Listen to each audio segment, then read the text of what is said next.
Magandang umaga po. Tayo pong lahat ay tumayo at para papurihan ng Diyos, sambahin. Tayo pong lahat ay manalangin muna. Ama naming Diyos, banal at makapangyarihan sa lahat, pinupuri ka po namin, pinapasalamatan. Sambahin po ang iyong pangalan, O Lord. Mapapurihan ka sa lahat ng dako at sa aming buhay, O Lord. Kayo po ang patuloy na maitaas at mapapurihan, maparangalan, O Diyos. Karapat dapat po kayong sambahin dahil kayo po ang lahat-lahat sa amin. Kung hindi sa magitan nyo, Diyos, kami po ay wala nang halaga, Panginoon. Salamat sa pagtubos mo sa amin, O Lord, sa aming lahat ng mga kasalanan, Panginoon. Kaya karapat dapat ka lamang po na sambahin, itaas, parangalan sa lahat, O Lord, ng bahagi ng aming buhay. Kayo po ang siyang patuloy na sambahin namin, O Lord. Lord, patawarin mo po kami kung anuman ang aming mga nagagawang kasalanan sa araw-araw, O Lord. Patuloy po kaming humihiling ng kalakasan sa iyo. Sa kabila po ng aming mga nagagawang kasalanan, patuloy mo po pa rin po kaming binibigyan ng halaga at binibigyan ng pagkakataon upang kami ay makalapit sa iyo, Lord. At Lord,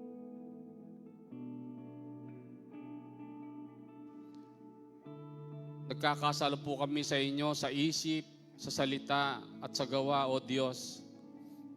Patuloy po namin itong hinihingi na sana po sa araw-araw ay maging malakas kami at malabanan namin ang lahat ng tukso ng mundong ito, O Lord. Salamat po, O Diyos.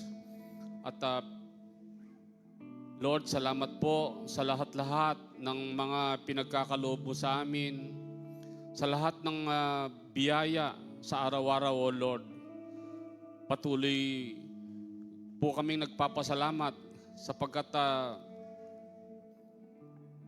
hindi ka po nagpapabaya sa kabila ng lahat ng aming mga pagkukulang.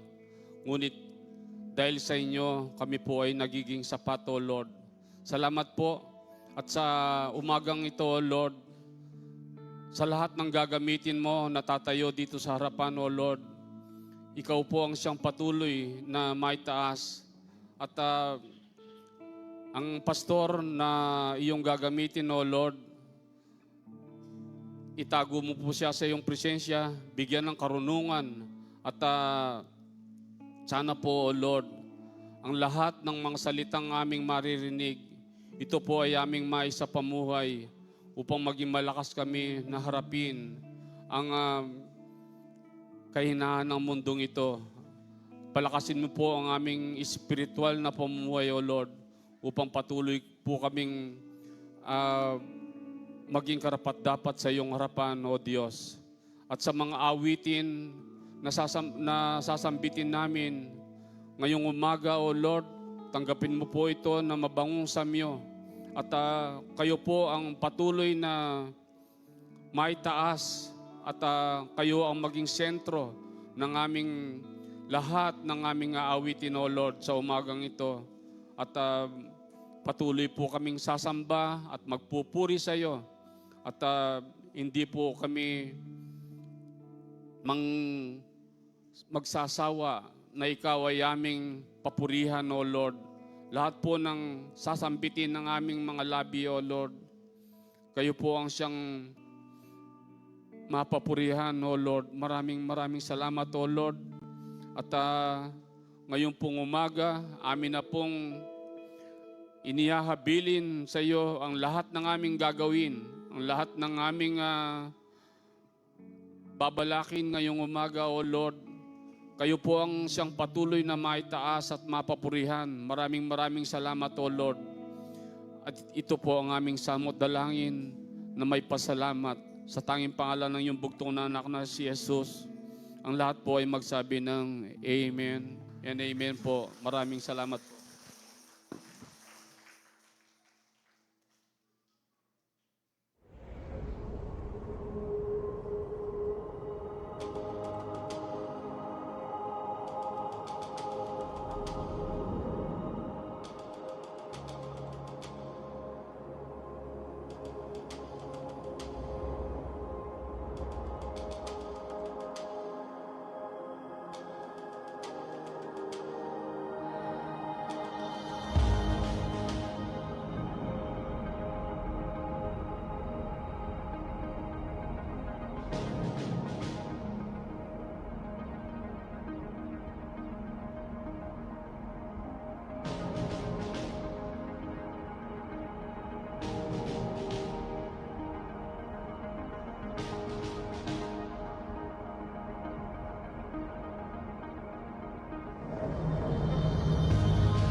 Hallelujah. We welcome everyone here this morning.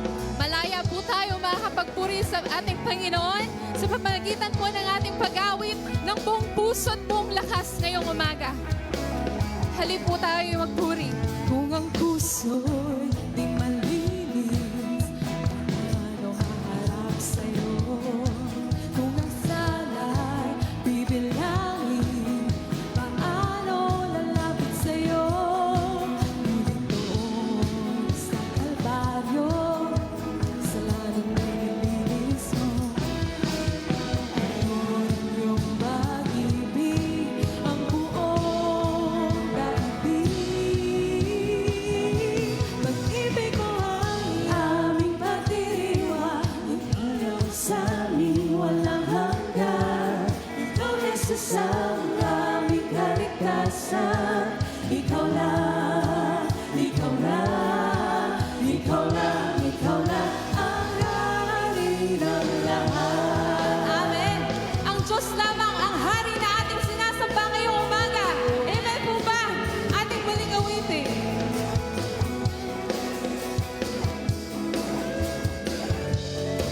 Kung ang puso'y di malinis, paano haharap sa'yo?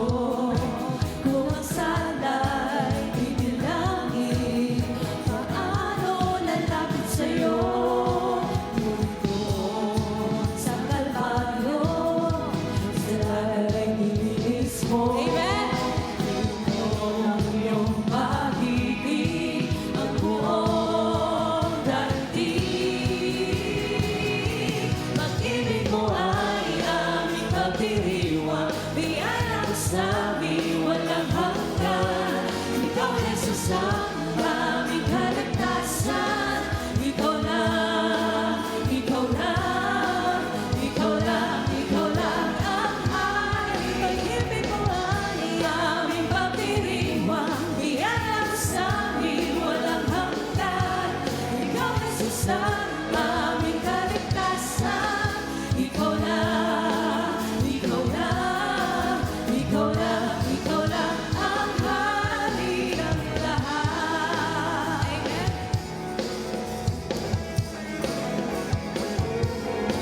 Bawat lahi ay aawit ng papuri sa iyo. Bawat lipi ay lalapit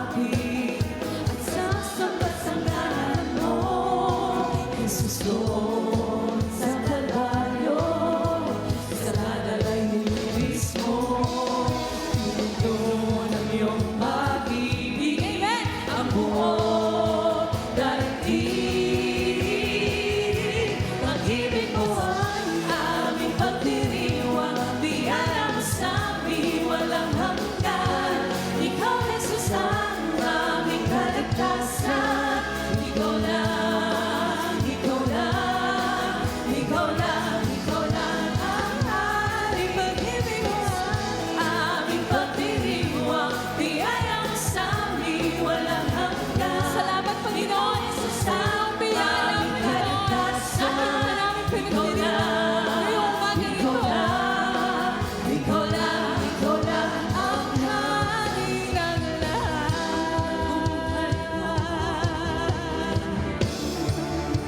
Pinagdiriwang ka. Hallelujah. Ating ipagdiwang ang ating Panginoon ngayong umaga. Handa na po ba kayo na sampitin ang mga katagang ito? Handa na po ba ang lahat? Amen. Hallelujah. Ating ipagdiwang ang ating Panginoon. Nagdiriwang ka, oh Diyos, walang katulad talaga. Oh, manunubos ko, mahal kita. Pinagdiriwang ka, Lahat po. Tayo po. pinagdiriwang ka, oh Diyos, walang katulad talaga. Oh, manunubos ko, mahal kita. Pinagdiriwang ka, pinagdiriwang ka, oh Diyos, walang katulad talaga. Oh, manunubos ko, mahal kita. Pinagdiriwang ka, Sa uling pagkakataon. pinagdiriwang ka, oh Diyos, walang katulad talaga. Oh, manunubos ko, mahal kita. Pinagdiriwang ka, Pinagdiriwang ka. pinagdiriwang namin ang iyong pagliligtas. Biyaya ng iyong kahabagan at pag-ibig mong wagas. Pinagdiriwang namin ang tagumpay mo sa krus. Pinagdiriwang ka namin, oh Jesus. Hallelujah.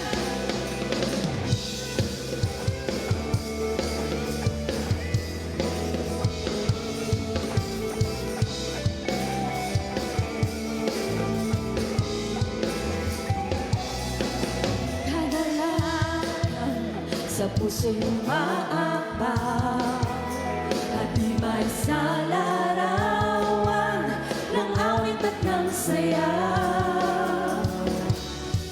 Sa aming buhay, ang dulot ay pag-asa.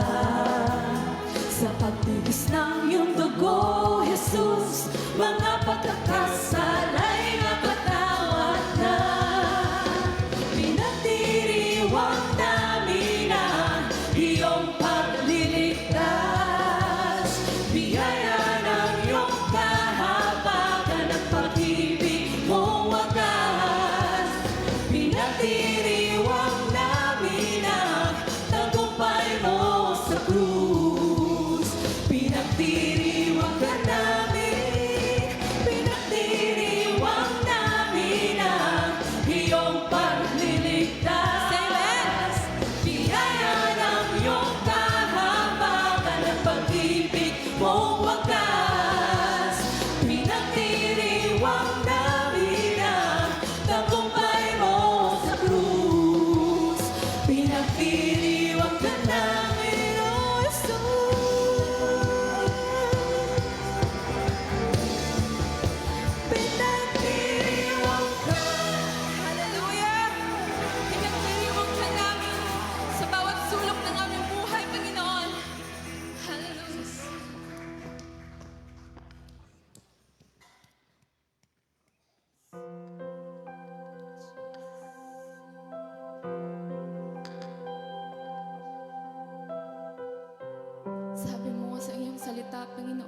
Subok man ang kasang harapan, lakas mo ay naman sa kalingaan. Kung minsan di alam ang dahilan, kung ikaw pala ay lahat, ika'y ligayang di mapantayan. Sa gitna man ng lumbay at alinlangan,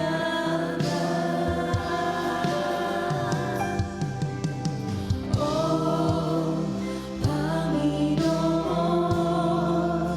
ang pag-ibig mo'y higit sa kayang ibigay ng mundo. Katapatan mo'y ihahayag ko upang makilala ang ngalan mo, Panginoon. Ibig mo'y higit pa sa kahit ng mundo. Katapatan mo'y ihahayag ko upang makilala ang ngalan mo, Panginoon.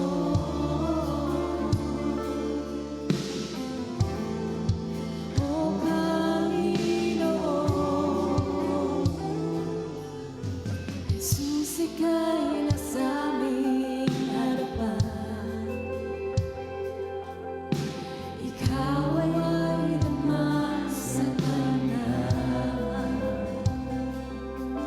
Ikaw lamang ang tanging dahilan. Ang iyong presensya laging nariyan. Ika'y ligayang di mapantayan. Sa gitna man ng lumbay at alinlangan,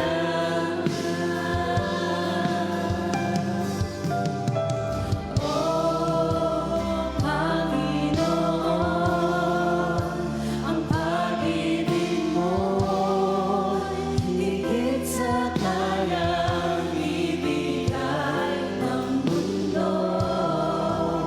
Katapatan mo'y ihahayag ko upang makilala ang ngalan mo,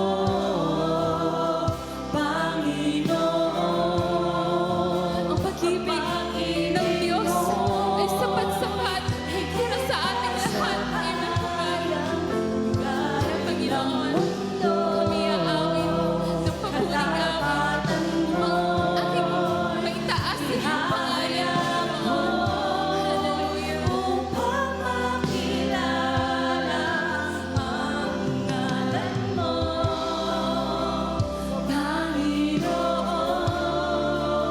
Ang pag-ibig mo higit sa kayang ibigay ng mundo.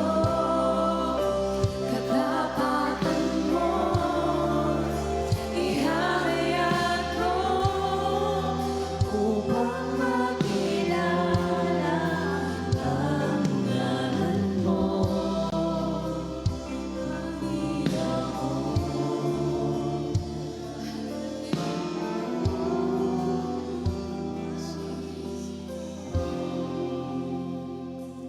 sapat ang biyaya na mula sa'yo. Sapat ang kaluwalhatian mo. Sapat ang kapangyarihang taglay mo. Buong galak kita taas ka, O Kristo.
lahat ng papuri, lahat ng pasasalamat, lahat ng kaluwalhatian sa inyong pangalan lamang, Panginoon. Maraming salamat po sa umagang ito. Patuloy ka namin katipuin sa bawat oras ng aming buhay. Patuloy ka namin luwalhatiin sa bawat minuto ng aming buhay. Maraming salamat po, Panginoon, sa inyong dakilang pag-ibig at lahat ng anak ng Diyos na nakatanggap ng freedom from the Lord. We say, Amen. Amen. Hallelujah.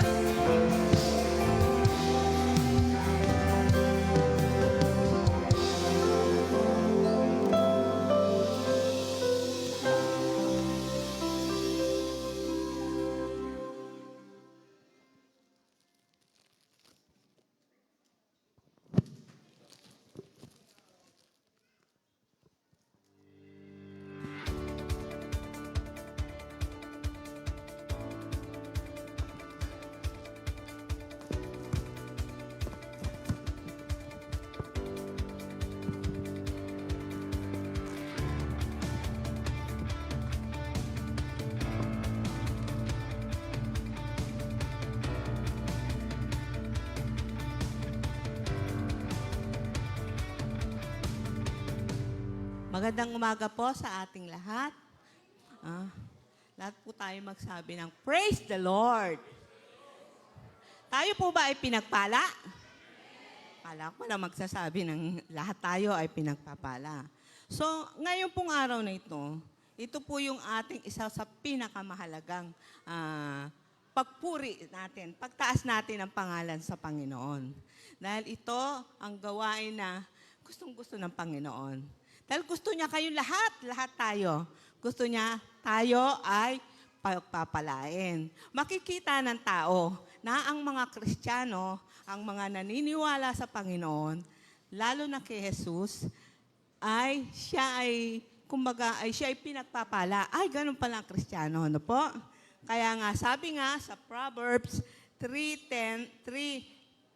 chapter 3, verses 9 to 10. Sabi niya, i-honor mo si Lord, no? I-honor natin. Ito yung pagbibigay ay isang malaking pagpupuri. Ino-honor natin ang Panginoong Jesus. So, si Lord, gamit ang iyong kayamanan, ibigay sa Kanya ang unang bunga ng lahat ng tanim mo. Ang ginawa mong yon, mapupuno ng ani ng iyong mga bodega at ang mga lalagyan mong napupuno ng alak. Kaya nga, yon, no? Palaging yun, napakagandang verses na kailangan nating ipahayag, ipakita sa Panginoon kung gaano natin siya kamahal. Kung gaano, tinitest niya tayo dito eh. Gaano ba ang tiwala niyo sa akin? Gaano niyo ba paano kayo maniniwala na ako ay hindi ko kayo pababayaan? Sa Diyos lang nanggagaling, di ba? Ang maraming pagpapala. Siya lang magbibigay yan kung tayo ay magtitiwala sa Kanya. So, bakit nga ba hinihingi ng Diyos, ng Panginoon, na tayo ay magbigay sa ating simbahan? Paano nga ba tayo, para ba tayo kaawaan? Hindi yun ang gusto ng Panginoon. Gusto niya magbigay tayo dahil gusto niya marami siyang i-bless sa atin. Lahat ng bagay, hindi lang pinansyal, kalusugan, kaligayahan sa isang pamilya, malusog na kalusugan, masaganang pamumuhay, mababait na anak, no po? Matatalinong mga anak. Lahat ng pagpapala ibibigay niya kung tayo lang ay magiging tapat sa Kanya. Ang sabi nga, huwag tayong kuripot, no? Yung taong kuripot, sabi ng Panginoon, kung magkano lang ibigay mo sa akin, yun lang ibibigay ko sa iyo. No? Kung galante ka, no? Kung generous ka, pagkakaloob sa iyo ng Panginoon yon. Minsan hindi mo alam eh. Alam niyo po ako, noong nag-retire ako, sabi ko, Lord, magre-retire na ako, hindi na ako magsusweldo. Wala na akong ano. Pero hindi. Ang daming dumarating na blessing. Sabi ko nga. Tapos sabi ko, Lord, salamat, salamat. Talagang hindi tapat siya. Making tapat ka sa Kanya. Hindi Kanya iiwanan. Yung worry mo, tapon mo yung worry na yan. Hindi sa Kanya yan eh. No? Dapat tayong mga Kristiyano ay maging isang cheerful giver. Masaya kang nagbibigay. Binabalik mo eh. Binabalik mo para mapalaganap, mapalawak natin ang pagpapahayag ng pangalan niya. Yun ang gustong-gusto niya. Nakita niyo po ang ating church, no? Pinagpapala. Dahil alam ko, lahat tayo ay isang cheerful giver. Tapat sa Panginoon. Amen po ba? Hindi magsabi na amen, hindi siya, kuripot siya sa Panginoon, no? Sabi ng Panginoon, ay kuripot din ako sa iyo. No? Sana po, ito pong na-share ko sa inyo ay maging isang pagpapala din sa bawat isa sa atin. Ang Panginoon, tuwan-tuwa siya pagka tayo ay mapagbigay sa Kanya. Tayo po ay manalangin para Panginoon naming Diyos. Heavenly Father, as we prepare to offer our tithes and offering, we come before you with a heart full of faith and gratitude. We acknowledge that everything we have comes from you, and we give in obedience and worship. And without faith in it is impossible to please God. We offer these tithes as an expression of our love and trust in your provision. May it be used to further your kingdom and bless those in need. Lord, as we give, we ask you open the windows of heaven and pour your blessing upon your life. We ask this in the name of our Lord Jesus Christ. Amen po.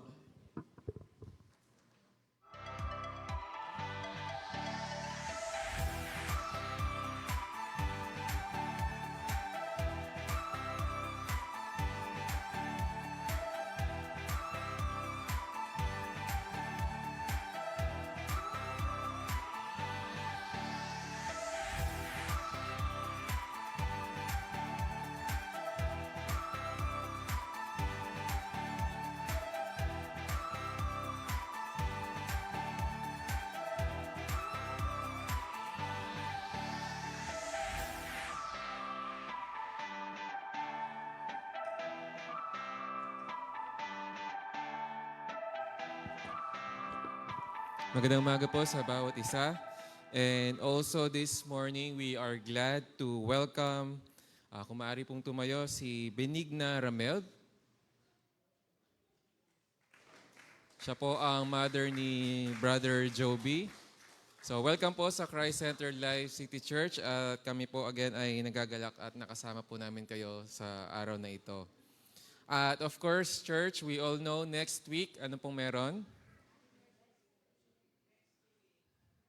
Anniversary po. Ano pong oras? 9 o'clock pa rin po tayo mag-start ng umaga. So, we will have a guest speaker and we also want everyone to be ready and prepared for our anniversary. So, 9 o'clock po ang start natin. At sa mga gusto pa po sigurong humabol ng t-shirt, pwede pa po kayong lumapit kay Sister Alma, Nina Alma po, para po sa order ninyo. And ito po ang design, no? So it's a chocolate brown. At yan po yung front. And sa likod po ay may logo. So sa mga gusto pong humabol for order of t-shirt, lapit lang po kay Sister Alma. Also, later po after ng service, it's our second Sunday.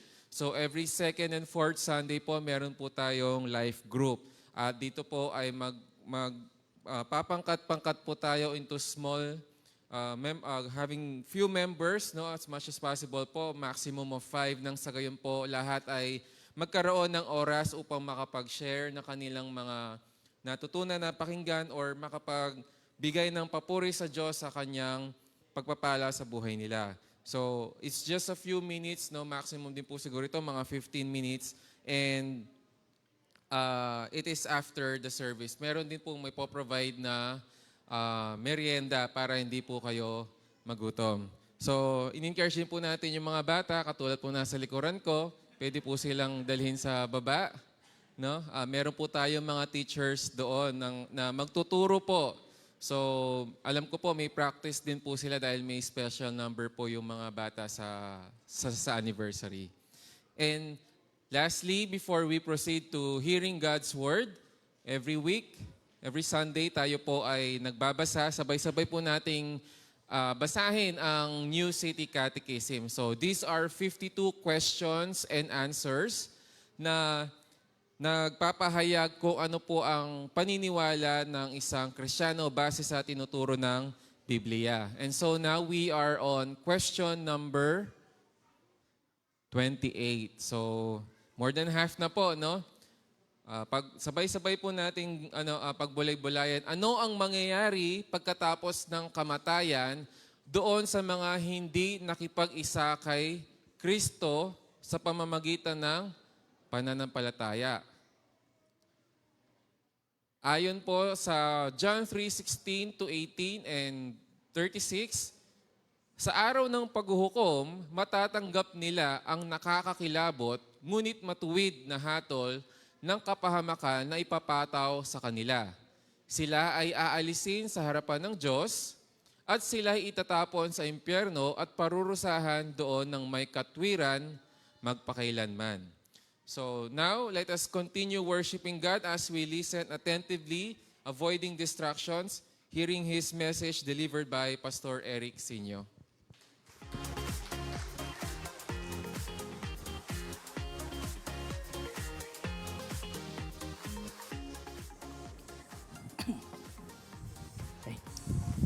Kanino po to?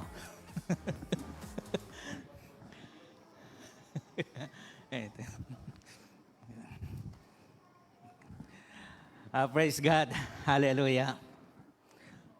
Mapagpalang umaga po sa bawat isa. Ayan.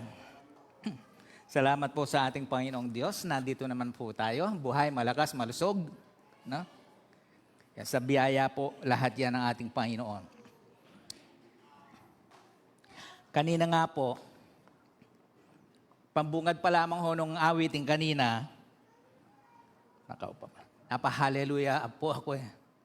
Dahil yung unang salita po ng awit, paano ako haharap sa iyo kung ang puso'y di malinis? Sabi ko, Lord, salamat. Akma yung mensahe. Actually ho, yung pong mensahe po ngayon nating maririnig, ay matagal ko na ho talagang gustong i-share ho ito. Kanya lamang ho, hindi yung kagustuhan ho natin ang mapangyayari, kundi yung nais po ng ating Panginoon. Kaya patuloy po natin nagpipray na isang araw, isang Sunday, ay may bahagi po at marinig po natin. Sapagkat medyo yung iba po ho kasing maririnig po natin dito, ay mayroong kasalanan for adults only. Ano? Lahat ba tayo mga adults? Mayroong bata, pero ganun pa man po ay sisikapin po natin na gumamit ng akmang termino po para maunawaan po natin.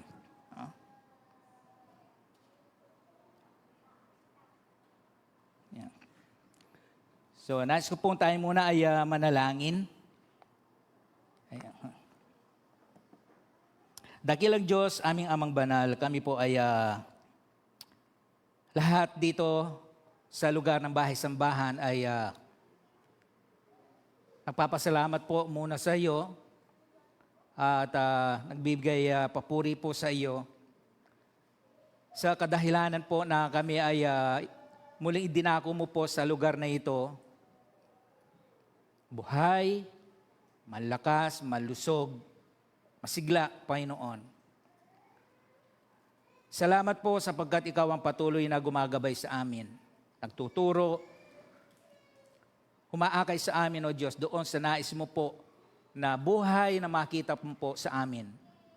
Dalangin po namin na ang mga salita mo po na may hayag po ngayon ay lahat po, O Diyos, ay aming matatanggap at namnamin mabuti po sa aming buhay.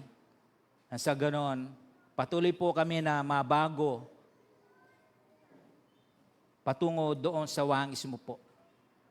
Salamat po at ikaw lamang po ang aming tinatanghal sa kabuuan po ng gawain mo pong ito. Ito po ang aming panalangin sa pangalan ng aming Panginoon Jesus. Amen. Ayan.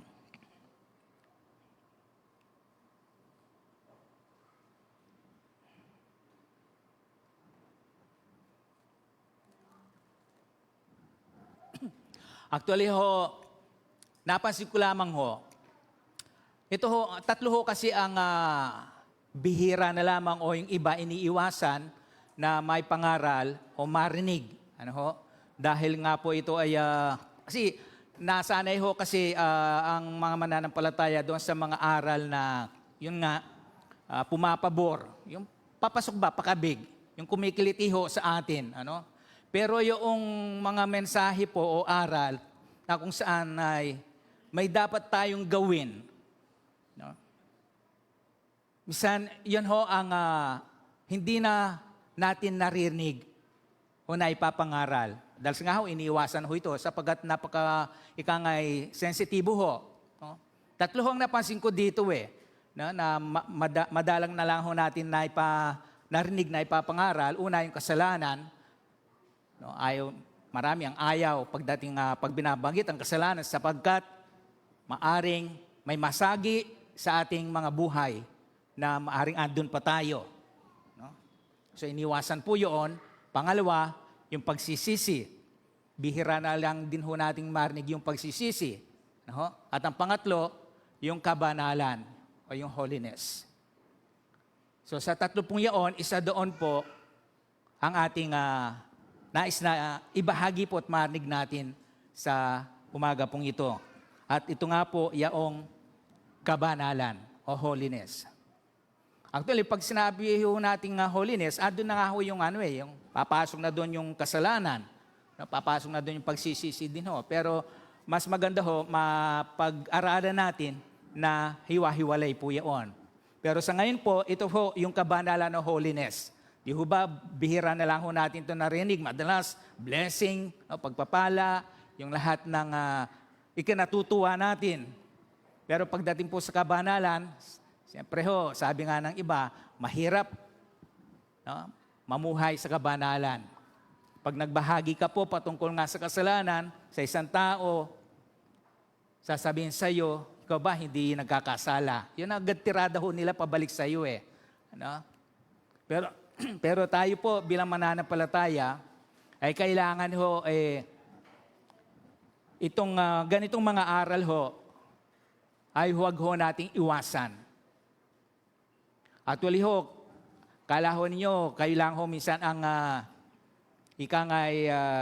tawag dito, natatamaan. Kami rin ho na tumatayo dito ang unang tinatamaan ho kapag kami ho ay naghahanda ho ng mensahe. Kumbaga sa bumato, kami muna unang tatamaan. No? So, nais ko pong dalhin kayo dito po sa unang sulat po ni Pedro, ni San Pedro. Ayan. Sa Kapitulo 1, chapter 1, verse 13 hanggang 25. Ayun.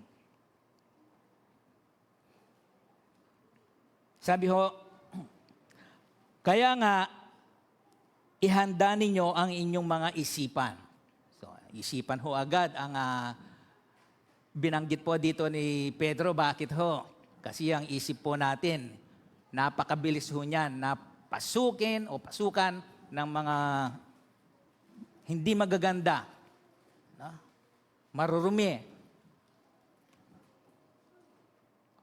Magpakatatag kayo at lubos na umasa sa pagpapalang tatamuhin ninyo kapag nahayag si Kristo.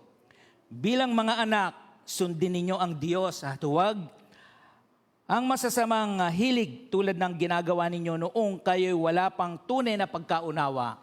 So, ang sulat po dito ni Pedro ay sa mga mananampalataya na po. Kasi binanggit po dito yung unang buhay po natin noon na ginagawa natin. No? Tulad noong una, sabi, Yamang ang Diyos na humirang sa inyo ay banal. Ito na ho. Dapat kayong magpakabanal anuman ang inyong ginagawa. Ayon sa nasusulat, magpakabanal kayo sapagkat ako'y banal. Walang itinatangi ang Diyos, pinapahalagahan niya ang bawat isa ayon sa mga ginawa nito. At yamang tinatawag ninyo siyang Ama, igalang ninyo siya habang kayo'y nabubuhay. Alam ninyo kung ano ang itinubos sa inyo sa walang kabuluhang pamumuhay na inyong minana sa inyong mga magulang.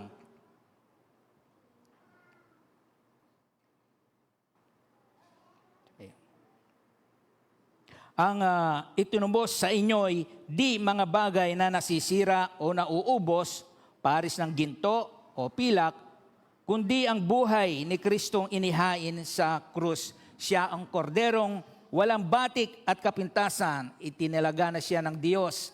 Sa gawaing ito, bago pa nilikha ang daigdig.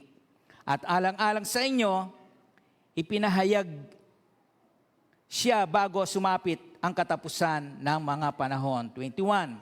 Dahil sa Kanya, nanalig kayo sa Diyos, nasa Kanya'y muling bumuhay at nagparangal, anupat ang inyong pananampalataya at pag-asa ay nasa Diyos. Ngayong nalinis na kayo dahil sa inyong pagsunod sa katotohanan, anupat naghahari sa inyo ang tapat na pag-iibigan bilang magkakapatid, naway maging maalab at taos sa puso ang inyong pagmamahalan, sapagkat muli kayong isinilang hindi sa pamamagitan ng tao, kundi sa bisa ng buhay at walang kamatayang salita ng Diyos. Ayon sa nasusulat o kasulatan, ang lahat ng tao ay gaya ng damo, gaya ng bulaklak nito, lahat niyang kariktan. Ang damo ay natutuyo at nalalanta ang bulaklak, ngunit ang salita ng Panginoon ay mamamalagi kailanman, at ito ang mabuting balitang ipinangaral sa inyo. So pakinggan ho natin ang salita ho ng ating Panginoon. Nawa ho maging bukas ang ating puso at malinaw ang ating isipan ho. At yung pandinig ho natin ay buksan din ho natin at tanggapin po natin bilang salita ho ng ating Panginoon. Ang salita ho ng ating Panginoon Diyos ay para sa ikabubuti ho nating lahat. Para dalhin po tayo doon sa nais ng ating Panginoon. No? From glory to glory. Mula sa pagiging makasalanan, dadalhin tayo doon sa kalubusan ng kabanalan. So ito nga ho, no, kabanalan, iniiwasan ho ng karamihan na ipangaral ho ito sapagkat maaring iniisip nila baka may mga miyembro silang tamaan at lalayasan na sila. Iniiwasan na mabawasan, kumonte yung kanilang mga miyembro.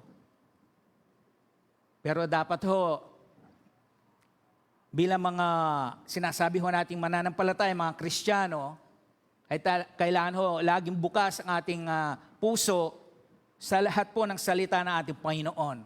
Ito man po ay sabihin natin pagpapalaman po, pagtuturo, pagtutuwid, kahit ang pagpapalo.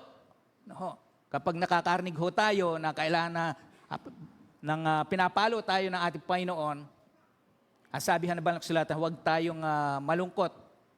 No, sapagkat yun ay bahagi ng pag-aayos sa atin ng ating Panginoon. So handa na ho ba tayo? Ayan. So, ang paanyaya po sa banal na pamumuhay. Ayan. So, tignan muna ho natin mula sa umpisa para maunawaan po natin yung kabuuan. So, mag-umpisa po tayo sa Genesis, chapter 1, verse 26. Ano ho ang sabi doon ng ating Panginoong Diyos? Ngayon, lalangin natin ang tao ayon sa ating wangis. Ayan. So, ayan. Pagdalang ng Diyos. So, ang Diyos po ay banal. Tandaan ho natin yan. So ngayon, lalangin natin ang tao ayon sa ating wangis. So ano ba ang wangis ng Diyos na doon nilikha tayo? Sabi ho ng Ephesians chapter 4 verse 24, nilikha tayo ayon sa kanyang katwiran at kabanalan. Wangis ng kanya o larawan ng kanyang katwiran at kabanalan. So, kung ang Diyos ay banal na lumikha sa atin, nilikha niya ang tao po noon na matuwid at banal. So, sa makatuwid po, ang tao po noon ay banal din po at matuwid sa mata ng ating Panginoon. Kanya lamang ho, eto ho, pagdating sa Genesis chapter 3, yung tao na nilikhang banal ng ating Diyos, bumagsak sa pagkakasala. Ayan. Kaya ngayon, ang Diyos ay banal, ang tao ay naging makasalanan. So ngayon po, before ang Diyos ay banal, ang tao ay banal, andun po yung magandang ugnayan at relasyon po nila. Kaya lamang po, dahil sa kasalanan, ang Diyos na banal, nahiwalay ang taong dahil sa kasalanan. So ngayon ho, hindi pwede, ngayon ang tao po ay muling daumpalad ng Diyos na banal. Yan po ang masaklap na katotohanan. Ngayon ho, ano ho ngayon ang ating pag-asa? Sabi nga, naalala ko tuloy yung sinabi ho ni Apostol Pablo, nais niyang magtamasa ng mabubuting bagay, pero yung masama ang malapit sa kanya. Kahabag-habag ang kalagayan ko, ang sabi, sino ang magliligtas sa akin? So yun po ang kalagayan ng tao, kahabag-habag, kalunos-lunos. Sa mga kadibay, naghihintay na lamang po tayo ng ganon.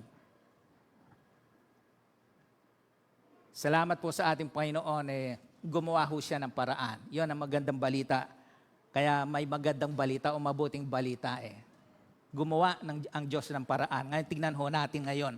Paano ngayon na ang taong dating banal ay naging makasalanan ay muling magiging banal at makakadaumpalad uli ng Diyos.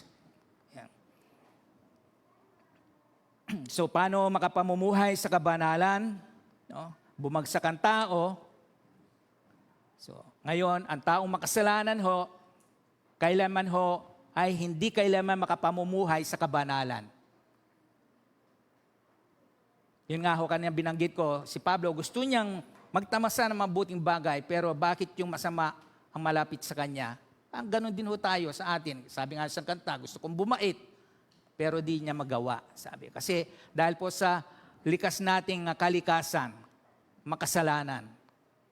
So kailanman ho, hindi ho natin maasahan na isang taong makasalanan na nahiwalay sa Diyos ay makapamuhay sa nais ng Panginoon sa kabanalan.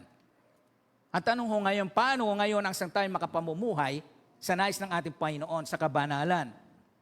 Yung isang makasalanan ang sabi, ang mga doon sa Romans chapter 8 verse 5, no? Ang taong makasalanan kailanman ay hindi niya kayang mamuhay sa kabanalan sapagkat kinahumalingan niya ang mga bagay ukol sa laman. Kasi nga, yun ang naging nature ho ng tao ngayon makasalanan. Kaya wag ho nating asahan na isang taong makasalanan ay makapamuhay nga sa kabanalan. Tignan ho ninyo, kamakailan lang. So, nabalita din ho ninyo sa Facebook, sa balita din. Ho ba? Yung pinatay sa Tagum ba yun? Tagum? 19 years old.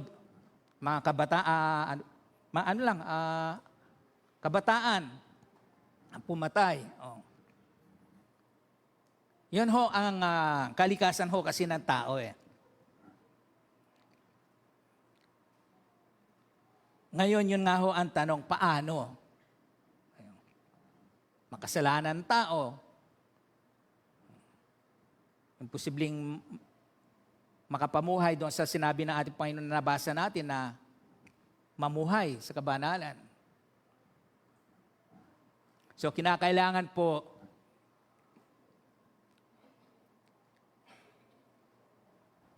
munang maipanganak sa espiritu ang tao. Ayan.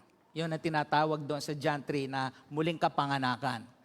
Kasi yung unang kapanganakan ho natin sa laman, hindi ho ito pwede magmana sa kaharian ng langit at hindi pwedeng makasama ng Diyos na banal. So kailangan po may panganak na muli upang magkaroon uli ng panibagong buhay.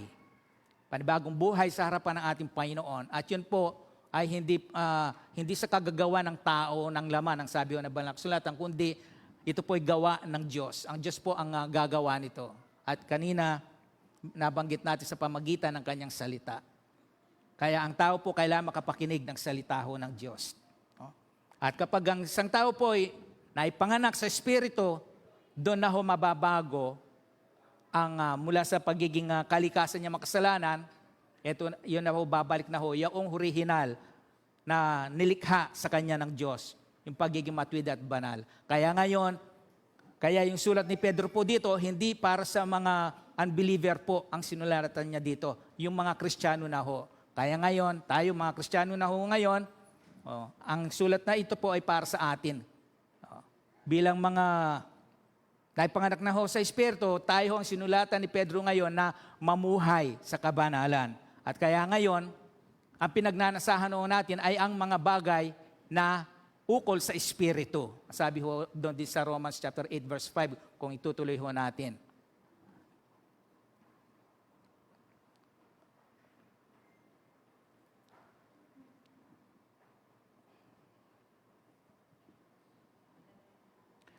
Doon sa Hebrews chapter 2 verse 11, sabi ho doon, si Jesus ang nagpapabanal sa kanila. So hindi po tao ang pwede magpabanal sa isang tao. Tulad ng iba na ang dami nilang santo, si Santa Fe, Santa Teresita, ang dami santo, no? So ang tanong ho doon, sila ho ba kaya talaga ay banal? Para maging banal ho, kailangan mamatay ka muna eh. Pero hindi ho eh. Kahit na buhay po tayo, pwede na ho tayo matawag na banal. Eh yung mga sinulatan ho dito na mga alagad, mga buhay po, hindi mga patay. Kahit tinatawag po sila, pag sinusulatan sila ni Pedro, sa mga banal. Sa Corinto, sa Colosas. So hindi na ho kailangan na yung approval pa ng isang mataas na pinuno ng reliyon para ang isang tao. No? Ilang taon munang palilipasin para maideklarang banal ang isang tao. Pero hindi ho ang tao ang magpapabanal sa tao. Kasi lahat ho tayo ay nagkasala. Paano pababanalin ang isang taong makasalanan ng isang makasalanan pa? So ang Diyos lamang po ang ating Panginoon Kristo ang siyang magpapabanal ho sa atin. No? At iisa ang Ama na nagpapabanal at nang pinapaging banal. Ayan. Maliwanag ho. Ang Diyos lamang ho ang po pwedeng bumanal ho sa atin. Katulad po ng kaninang creation. No? Siya ay banal. Nilikha tayo ayon sa kanyang wangis. So, bakit ho kailangan nating mamuhay sa kabanalan bilang mga Kristiyano na ho o mananampalataya? Bakit ho kaya? Kala ho natin yung pagiging Kristiyano, okay na yung dumadalo tayo tuwing linggo, pupuri, okay po yun eh. Pero yung buhay po natin dapat natin laging tinitingnan. Kasi yan ang tinitingnan ho ng ating Panginoon eh. No? So una ho, ang Diyos nga ho ay banal. Kaya kailangan tayong mga binanal, mamuhay tayo sa kabanalan. Dati nga, namumuhay tayo sa kasalanan kasi mga makasalanan nga ho tayo eh. Yun ang pinamumuhay natin. Pero ngayon tayo mga binanal na ng ating Panginoong Diyos, mamuhay po tayo ngayon sa kabanalan. Kasi nga ho, ang Diyos ay banal. Paulit-ulit ho, lalo na sa Leviticus, no? Maraming beses po binanggit doon na akong si Yahweh ang inyong Diyos ay banal, kaya dapat kayong magpakabanal. Ilang beses po yun. So, Leviticus, Deuteronomy. Ayan. 2 Corinthians chapter 6, verse 17, sabi ho doon, huwag kayong humipo ng anumang marumi at tatanggapin ko kayo. Old Testament ho kasi, masagi mo lamang ho yung patay, ituturing ka ng marumi. O yung babaeng may dalaw. Maupuan mo lang yung inupuan niya, ituturing ka na hong marumi. Eh, yung pa kayang humawak, ang sabi, no? 2 Corinthians chapter 7, verse 1, linisin natin ang ating sarili sa lahat ng nakapagpaparumi sa ating katawan at espiritu sikapin nating mamuhay na may takot sa Diyos hanggang lubusan nating maitalaga sa Kanyang ating sarili. Yan po ang unang dahilan eh. Bakit kailangan nating mamuhay sa kabanalan? Hindi ho, alam ko ho at alam nating lahat, hindi ganun kadali. Kasi nga ho, nandito tayo sa mundong, ika nga, sabi ng Banal na Kasulatan, masama. Napapaligiran tayo, lumabas lang ho tayo, makikita natin, no? Sabi, ito nga, ako medyo guilty ho ako dito eh. Minsan ho kasi, nung saan ba kami? Galing kami eh. Pag galing sa SSS, bumili kami ng lunch, pauwi na dito.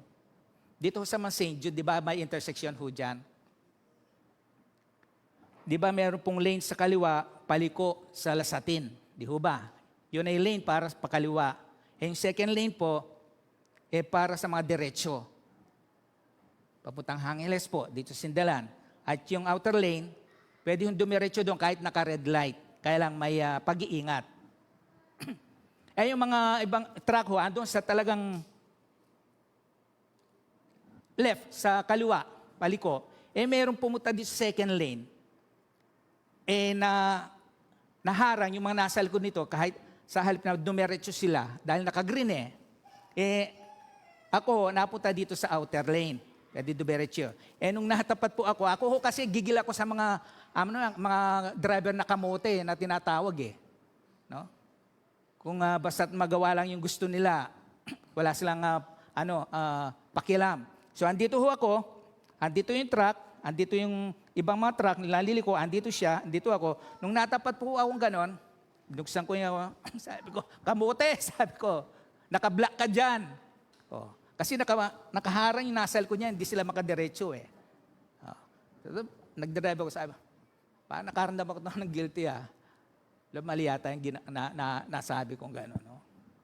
So yung bang mga gano'n, no? Mahirap dahil nasa mundo tayong makasalanan At ang nagahari ay ang Diyos ng sanlibutang ito Yeah.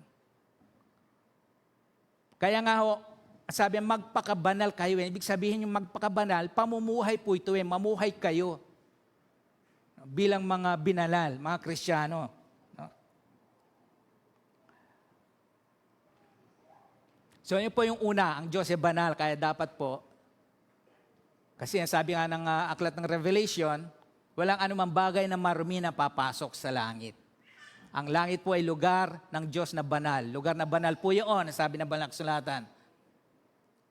Kaya kailangan po dito pa sa lupa, yung pamumuhay na sa kabanalan ay i-practice ho natin. Sa ganun pagdating ng araw, humarap po tayo sa ating Panginoon, masasabi ng ating Panginoon doon sa Matthew na yung mabuti at tapat na alipin. Maghihati ka sa aking kagalakan. So pangalawa, sabi ho, kung hindi tayo mamumuhay sa kabanalan, hindi natin makikita ang Diyos. Ayan. Hebrews chapter 12 verse 14, ang sabi po doon, magpakabanal kayo at sikaping makasundo ang inyong kapwa. Ay, makasundo ang inyong kapwa. Sino may kagalit dito na kapwa? Kapatid, kapitbahay. No? Sabi ho dito no? Sikaping makasundo ang inyong kapwa sapagkat hindi ninyo makikita ang Panginoon kung hindi kayo mamumuhay ng ganito. Kaya kapag mayroon ho tayong mga kagalit na kapwa, kapitbahay na hindi kinakausap, pag ayos po tayo, kausapin. Kapatid, asawa man yan, o sino man, no? Na hindi natin kasundo, makipagkasundo ho tayo.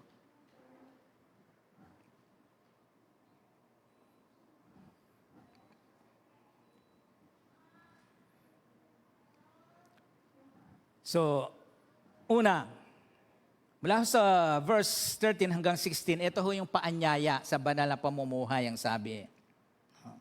Inanyayahan po tayo ni Pedro. Inihimok ni Pedro. Sabi ho sa verse 14, bilang mga anak, ito na ho ngayon, mga anak. Sino ho dito sigurado sa kanyang sarili na siya anak na ng Diyos? Sigurado ho kayo, Okay. paano pag tinanong kayo ng isang ibang mga reliyon, paano ka naging anak ng Diyos? Alam mo ba natin kung paano natin ipaliwanag? Ano? Kailangan handa ho tayo. So bilang mga anak ng Diyos, mga anak ng Diyos, sino ho dito yung mga anak? Mga anak ang muna sa laman. Sa anak ka lang tatay ng nanay. Andito ang anak ko. Kung mayroong isang ama dyan na mag-uutos at ako din mag-uutos, sino kaya ang susundin? Ni Tim. Natural, ako ho, ama niya eh. Yung ama, ako na ama niya, ang susundin ho niya. So sabi ho doon sa verse 14, bilang mga anak, sundin ninyo ang Diyos. So sundin daw po natin ang Diyos bilang mga anak. Bakit? So sabi, verse, sabi yan. Ayan. At huwag, tuloy ho natin. At huwag ang masasamang hilig tulad ng ginagawa ninyo noong unang kayo'y wala pang tunay na pagkaunawa. So noong una, dati natin pagkatao, sinusunod natin sino? Isa ring ama. Ang ama ng kasinungalingan, ang dyablo. Kaya lang ngayon, bilang mga anak na tayo ng Diyos, hindi na yung dating ama natin ang sinusunod natin, kundi ang bagong ama natin ang Diyos. Sabi, bilang mga anak, ang Diyos ang sundin ninyo. Huwag yung masamang hilig. Yung mga dati natin ginagawa, alam na natin yun, huwag natin ho isa-isahin. Kayo hong nakakakilala ho noon, nakakaalam kung ano ho ang mga yon. Ano ho? Doon pangalawa, sabi ho sa verse 15 naman, bilang mga hinirang, ayun kanina anak, ngayon mga hinirang, no? Dapat kayong magpakabanal anuman ang inyong ginagawa. Anuman ho, sabi dito, no? Ibig sabihin, malawak ho ito. Bilang mga hinirang. Sa 1 Corinthians chapter 10, verse 31, kaya nga, kung kayo'y kumakain o umiinom, lahat naman ho tayo kumakain o umiinom. Ano ho? Nandun pa po ba nakikita ang kabanalan sa atin? O baka pagkalatag ng pagkain dyan, subo agad. Dahil masarap. Kahit daw po tayo kumakain o umiinom, o anuman ang ginagawa ninyo, ayun nga ho o anuman ang ginagawa natin. So gawin ninyo lahat sa kararangal ng ating Panginoon. So kailangan doon pa rin ho. No? Dati, pag kumain to ho tayo, kain lang tayo agad. Wala nang panapanalangin pa. Di ho ba? Yan ho, isang bahagi ng pamumuhay sa kabanalan. Mananalangin tayo, pagpapasalamat muna natin sa Diyos. Yung anumang ipapasok natin, kakainin. Colossians chapter 3, verse 17, at anuman, ito naman, ang gagawin ninyo. Ito naman, kanina, pagkain. Ngayon, ito, at anuman ang gagawin ninyo, maging sa salita. Yan. Maging maingat nga ho sa pagsasalita ho natin. Mga salitang binibigkas ho natin, pinalalabas sa ating mga bibig. Lalo na kapag tayo ay nagagalit, abay, ingat na ingat ho tayo. Mag-ingat ika nga. O sa gawa. Sa gawa. Minsan, kakasala tayo sa pananalita, maging sa gawa ho. Kaya dapat sa pananalita ho natin, sa pagkilo sa gawa ho natin, makita pa rin ho yung pamumuhay sa kabanalan. Wala na ho dati yung mga masasama pananalita, yung maging panlalait, no? Sa ating kapwa, yung yung pambubuli, ang kapapaan, yung pagtisti, yung hinahamak. Dinadown ho natin yung iba sa pamagitan ng salita natin. At sa ating mga pagkilos, alam po niyo, pagsisinungaling hindi lamang ho sa salita, pupwede ho sa gawa. Alam ho natin yan. Yung sa pagkilos mo, kinikilos mo yung hindi mo naman talaga pagkilos. Gawa ho yun. So, maliwanag ho, anuman ang inyong ginagawa. So, ngayon, isa-isahin ho natin. Sabi nga ho, ilan lamang ho ito? Dahil malawak nga ho ito. Una, sa pag-aasawa at sa mag-asawa. Ayan. Kailangan pa ba yun? Kailangan ho yung kabanalan din sa pag-aasawa at sa mag-asawa. 1 Thessalonians, ayan. Actually, yung 5 po yun, verse 7 po yun eh. Kamali ako. Tinama ko na lang dito. Hindi ko na itama doon. So, ano hong sabi sa Thessalonia? 4 verse 4. So, yun po ay, ano lang po, pinaiksi ko na lamang ho. So, babasahin ko po ng buo dito. Dapat maging banal at marangal ang layunin ng sino man sa kanyang pag-aasawa. So, doon muna ho tayo. Sino ho dito nagbabalak na mag-asawa? Bakit ka mag-aasawa? Ayan. Masabi ho dito no? Dapat maging banal at marangal ang layon niya. Pag gusto mo mag-asawa, ano ba ang nag-uudyok sa iyo? Pag gusto mo ng mag-asawa? Bagaman sinabi ni Pablo doon sa Corinto na kung hindi ka na makapagpigil, ang sabi, mas maigi pang mag-asawa ka na kaysa sa magkasala ka.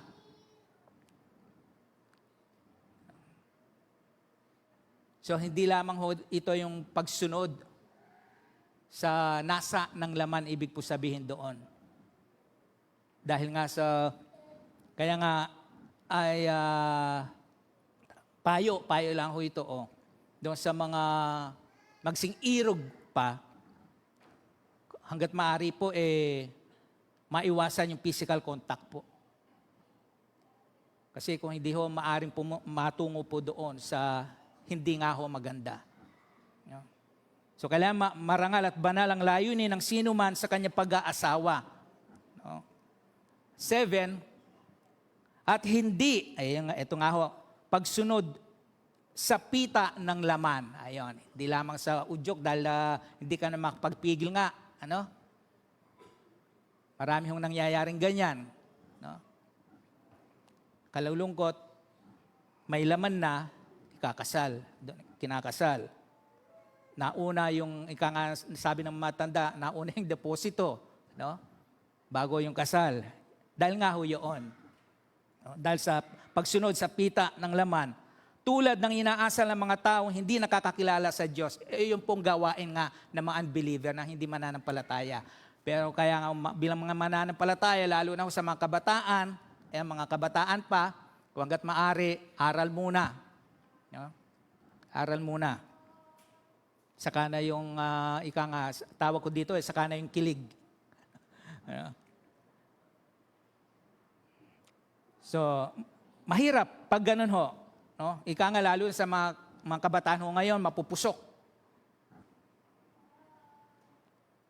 Ang babata ho, napapasok na sa, sabi nga niya, pag-asawa kala sa tahimik na pamumuhay daw. Pero sabi ng iba, magulong pamumuhay. No?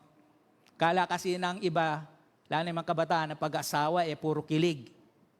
Kailangan handa ka, responsibilidad na ho yun, pumasok ka na sa isang responsibilidad. Kapag ikaw pumasok na ho sa... Ewan ko ba, pumasok tayo dito. Pag ikaw ay nag-asawa na ho, hindi ka na pwedeng lumabas dyan. Ano na ho yan kaya nga may marriage contract At walang expiration ho yan.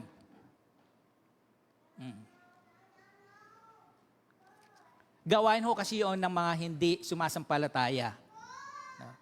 Tulad nga, tignan lang ho nyo sa mga nasa show business. No? Para nagpapalit lang ng damit, sabi nila. Bakit?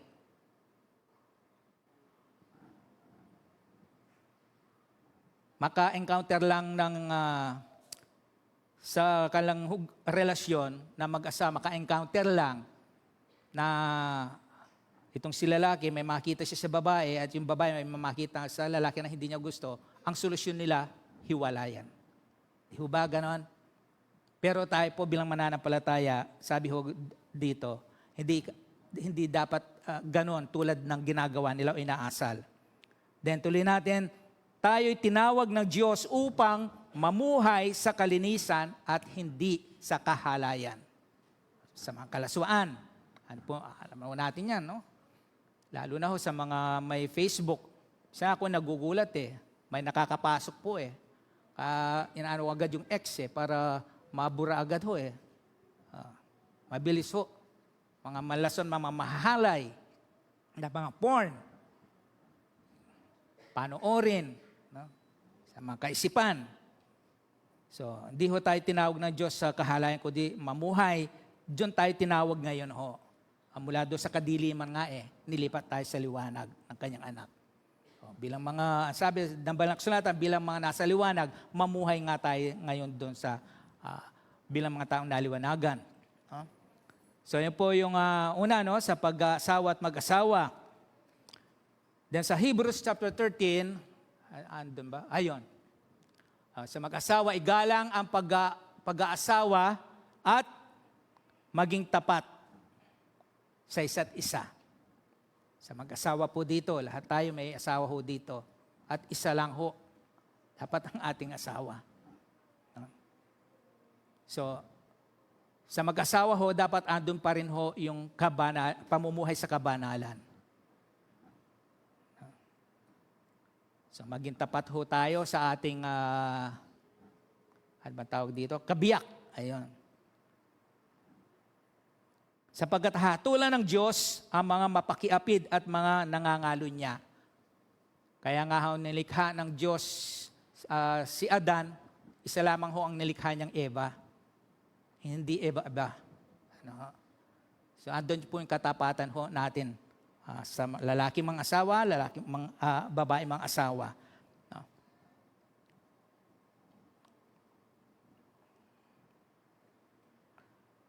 Pangalawa, 1 Corinthians 7:5. Ayan, huwag kayong magkait sa isa't isa. Ito ay sa mag-asawa na ho ito, ano? Hindi doon sa hindi pa ho mag-asawa. Saan ba yan? Huwag kayong magkait sa isa't isa, malibang pagkasunduan ninyong huwag muna magsiping. So ito po sa mag-asawa. Sabi nga kanina, medyo pang-adult, yung iba, no? Ito po sa mag-asawa. Hindi ko mo po mag-asawa na ho tayo, ay magagawa na ho natin ang gusto nating gawin. Pagdating ho dito sa pagsisiping, ika nga, o tinatawag na sex. Sabi ho din, kailangan nandun yung pagkasunduan ho ninyo. Hindi pwedeng isa lang ang masusunod o mapangyayari. At hindi rin po pwedeng pilitin o pwersahin ng lalaki o sinuman yung kanyang kapartner para magsiping. Kailangan ho pagkasunduan ang sabi. Tuloy muna ho natin.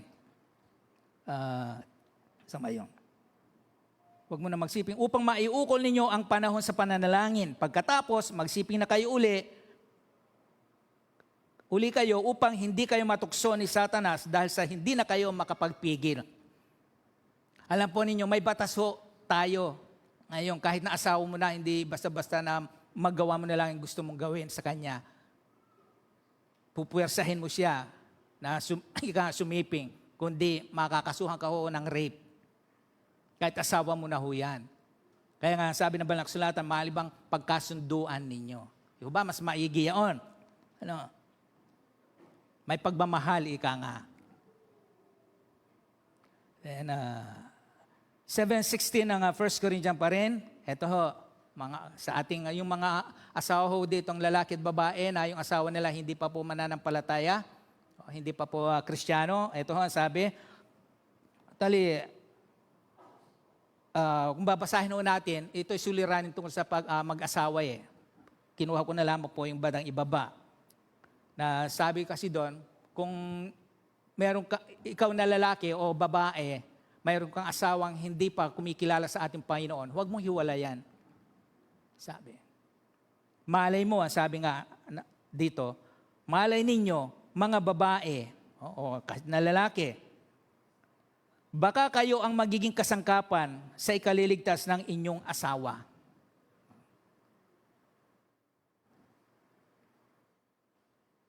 Paano po? Yung asawa ko, ganito, ganyan asawa mo yan. Pinakasalan mo. Anong sabi sa altar? Sa hirap at ginhawa. Hindi lamang sa ginhawa at sa ginhawa. Kasama ho yan. Kaya nga sa mga single pa at nagbabal mag-asawa, wag lang ho kayo basta padadala sa kilig. Ano? Unang-una, kailangan ho, yan ay pag-pray ho ninyo at kilatisin mabuti. At kailangan na, nakahanda ka na tanggapin niyaan hanggang sa hangga. Hindi lamang sa una mong tatanggapin niyaan. Kasi sa una, siyempre, anyan eh. Okay pa. No? Pero pag andun na kayo, may nakikita ka na sa kanyang, hindi tumutugma doon sa taste mo, nga, kaya mo pa rin ba siyang tanggapin bilang asawa? Ayan. Wala akong perpekto. Kaya nga ho yun ang nagiging dahilan ng mga andaling maghiwalay. May makita lang ng ayaw nila sa kapartner nila, hiwalay agad. Hindi nila inisip na siya ba ay perpekto? Siya ba ay hindi nagkakamali? Huh? So asawa ho natin yan, tanggapin ho natin kaano man pong makita. Kahit madiscover mo yan na, ay, ganyan palang kuko niya, patay. Tanggapin mo yan, asawa mo yan. Nung una, hindi lang pinakita sa yan. Pero ngayon, asawa mo na, nakita mo na ano man ang madiscover mo sa kanya, sa ugali man niya, tanggapin ho pa rin natin. Ito, minsan ito, isingit ko lang. Alam ho ba ninyo bakit, ito, lagi ko minsan sinasabihan sa sarili, pinasasalamatan ko si Lord, bakit si Sister Chris ay binigay ng Diyos sa akin at ako sa kanya. At si Consial, si Sister Cynthia, at Sister Cynthia, si Consial ang ibinigay. Bakit ho kaya? Natanong na ho ba ninyo yon? Bakit yon, ang ibinigay ng Diyos sa akin at ako sa kanya? Alam po niyo kung inimpresyonan ng Panginoon sa akin. Kasi nga, unang-una, magkaiba ho tayo ng pamilyang kinalakihan. Kultura, tradisyon o ano pa man. May pagkakaiba ho tayo. Ang dahilan po kung bakit siya ang ibinigay sa iyo ng Diyos, tinadhana, at siya sa iyo, ako sa Kanya, dahil una ho, ikaw lang ang makauunawa sa Kanya. Ikaw lang makakaintindi sa Kanya. Yun lang ho. Bakit yan ang naging asawa mo? So yun. Pumapasok tayo tuloy sa pag-aasawa niya. Saan na ba tayo? So sa 1 Peter naman ho, ito sa 1 Peter din ho, chapter 3. Saan ba yan? Ayan. Ito sa mag-asawa, verse 1 hanggang 7. So basahin ko po ito. Kayong mga babae, pasakop kayo sa inyong asawa, at kung hindi pa naniniwala, ito nga ho, sa salita ng Diyos, ang sino man sa kanila, mahihikayat din silang sumampalataya sa inyong magandang asal. So kung gusto po ninyo yung mga asawa na hindi pa unbeliever, kahit na bagamat ito'y binanggit dito babae, pwede rin sa lalaki, kung yung asawa niyang babae hindi pa mananampalataya. So ang sabi ho dito, mahihikayat, saan ba yan? Din silang sumampalataya dahil sa inyong magandang asal. So pakitaan pa rin ho natin sila ng mabuting asal. Kung gusto natin silang madala sa ating Panginoon. Ang tanong nga lang ho dyan, anong nakikitang asal sa atin ng ating asawa unbeliever? Bakit hindi natin mahikahikaya tuloy sa Panginoon? Alam na ho natin ang ibig sabihin dito ni Pedro. Baka isipin ng asawa mong lalaki o babae, inihikayat mo ako dyan, ikaw nga. Ayun. May napipinta sa atin. So tuloy ho natin. Hindi na kayo kailangan magpaliwanag sa kanila. Ayun. Kahit na hindi na, ano ba yan, bahagi na ng salita. Tama po yun, no? Minsan nga kasi, binabahagi na natin ang salita ng Diyos. Kaya lang, yung binabahagi natin sa Kanya, tinitingnan ho yan sa atin. Sa iyo na nagbabahagi. No? Kaya sabi dito, kahit na hindi na kayo kailangan magpaliwanag sa kanila, sapat nang makita, ayon, makita nila ang inyong mapitagang kilos at malinis na pamumuhay.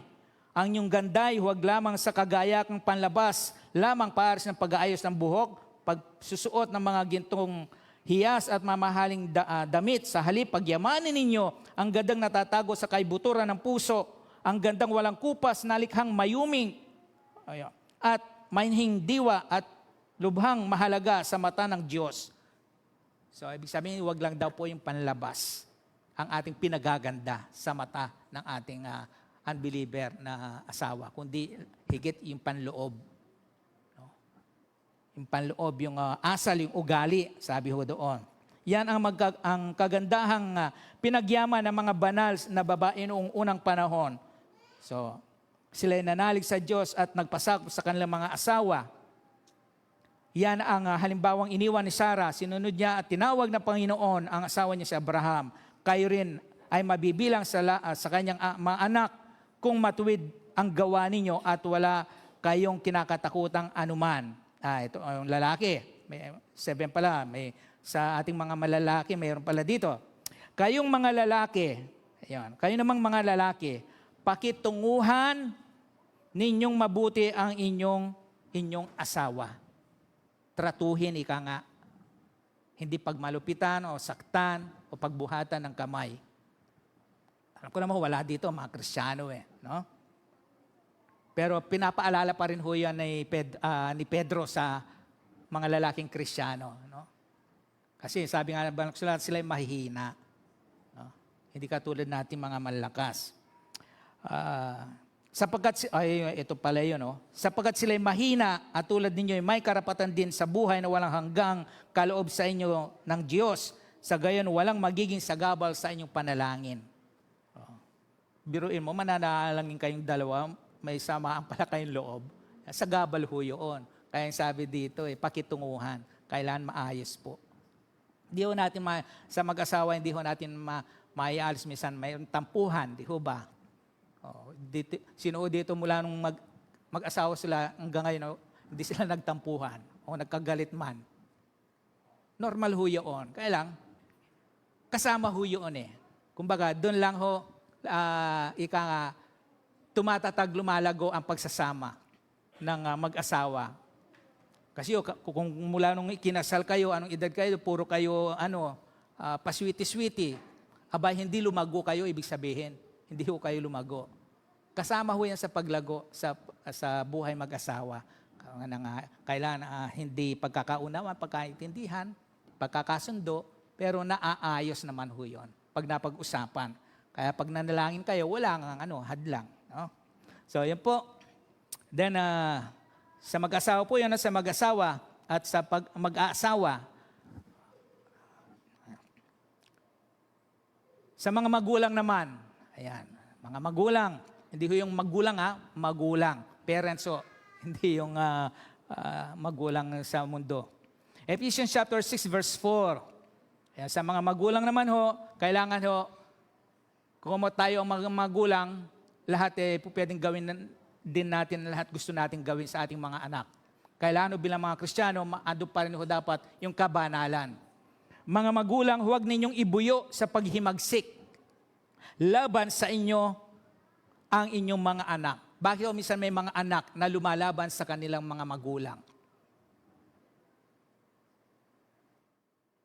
Minsan kasi may mga magulang na isinisisi ang lahat ng kasalanan sa anak, pero hindi tinitinang bakit nagkakaganyan ang anak nila. Kasi ang sabi dito, huwag ninyong ibuyo sa paghihimagsik. Bakit naghihimagsik? Ang kanilang mga anak. Dahil sa malabis ninyong kahigpitan, ayun, sobra-sobra ho. Sabi nga, halos hindi na makahinga, makakilos ang anak. De numero kung lumakad o tumuntong. No? So kaya tuloy ang anak, nakakapag-isip ngayon. No? Isang tatakas na lang ho yan. Gagawa ng paraan. Kaya mabalitaan na lang minsan, napariwara. So, bilang mga magulang, balanse lang ho. No? Sa halip, ang sabi, palakihin sila sa tuntunin at aral ng Panginoon. Ayan. Sa halip na minsan, tayo po mga mananampalataya, ang pagpapalaki ho natin ngayon sa ating mga anak, sa gabay ng aral ng ating Panginoon. Hindi katulad nung una. No?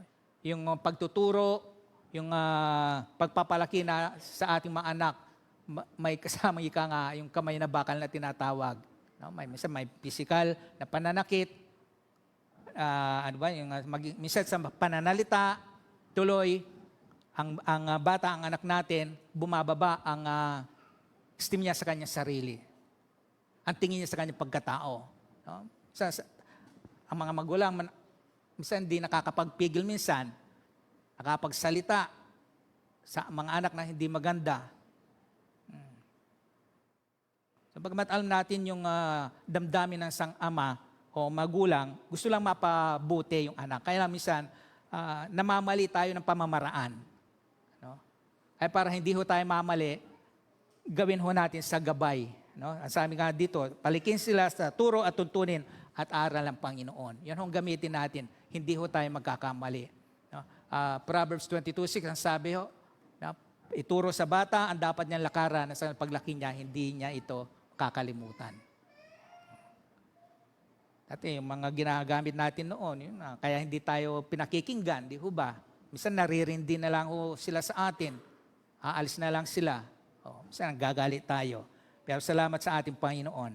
Tayo ho ay mga mananampalataya, meron tayong gabay.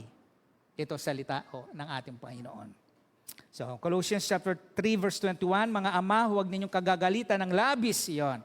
Okay lang hong magalit, pero huwag yung sobra-sobra ika nga. At baka, manghina ang kanilang loob. Panghinaan.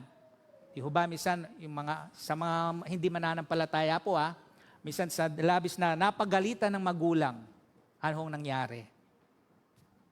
Ganon. Yan ho ang malungkot na katotohanan. Kaya ingat din ho tayo, mga magulang, mga mananampalataya. Kaya naando pa rin nga ho ang kabanalan sa pagpapalaki natin sa ating mga anak.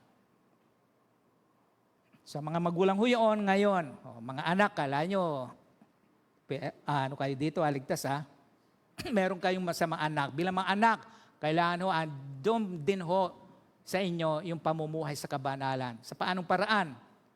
Sa mga anak na mamuhay sa kabanalan, Ephesians chapter 6 din po, 1 and 2. Ito, sundin ninyo, mga anak, sundin ninyo ang inyong magulang. Sinusunod ho ba natin? Ninyo, ang inyong mga magulang kapag inutusan kayo. O baka yung lagi natin narinig dito, si Pastor Jela, paborito yung binabanggit ang mga ito No? Yung example, yung mamaya na, tsaka na, wait. No? Pag inutusan. Sa ibang tao, masunurin, pero sa mga magulang, masuwain. Diba? Tumatawa tayo, pero totoo. No? So sabi ho dito mga anak, sundin ninyo yung mga magulang. Alang-alang. Ayon. Para sa Panginoon, alang-alang sa Panginoon, sundin ninyo yung mga magulang. No? Sapagat ito ang nararapat.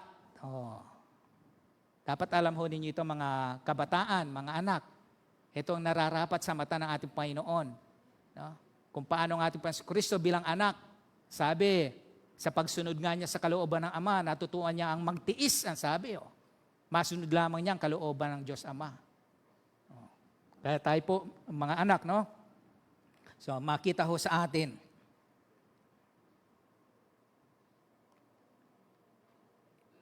So, sa mga anak pa rin to, sa mga anak na kabataan at mga mag-aaral, mga estudyante, mga kabataan. Sabi ho sa 1 Timothy 4:12, huwag mong bigyang daan na hamakin ka ninuman dahil sa iyong kabataan. Sa mga kabataang Kristiyano, huwag ho kayong papayag na hamakin kayo ninuman. So hamakin kayo, ibig sabihin, huwag kayong papayag na hinahamak kayo doon sa mabuting buhay ninyo. Baka hinahamak kayo dahil nga alam nilang Kristiyano kayo, pero iba ang nakikita sa inyo, kaya hinahamak kayo. Tinutuya, ika nga. Pero kung nakikita nila sa iyo ay kabanalan, wag niyong hayaan ang sabi na hamakin kanino man. Sa halip, pagsikapan mong maging, ito, huwaran, good example. Magandang halimbawa sa inyong mga kapwa kabataan, no, ka-eskwela, ka-school, sa classmate. Sabay yun. Sa mga sumasampalataya, sa pananalita, mga kabataan, marami ngayong mga hindi natin maintindihan mga salita, mga lengguwahe nila, no? Tayong mga magulang, hindi natin na maintindihan yung mga lengguwahe nila minsan, mga henerasyon ngayon. So maging maingat daw po. So sa pananalita, dapat makita ho sa inyo yung pamumuhay sa kabanalan. Ingat din ho sa pananalita, sa ugali. Ayan. Anong ugaling nakikita sa atin? Pag-ibig, pananampalataya at kabanalan. So, kita ho, kumpleto ang salita ho ng ating Panginoon eh. Kaya nga tinuturuan nga ho tayo.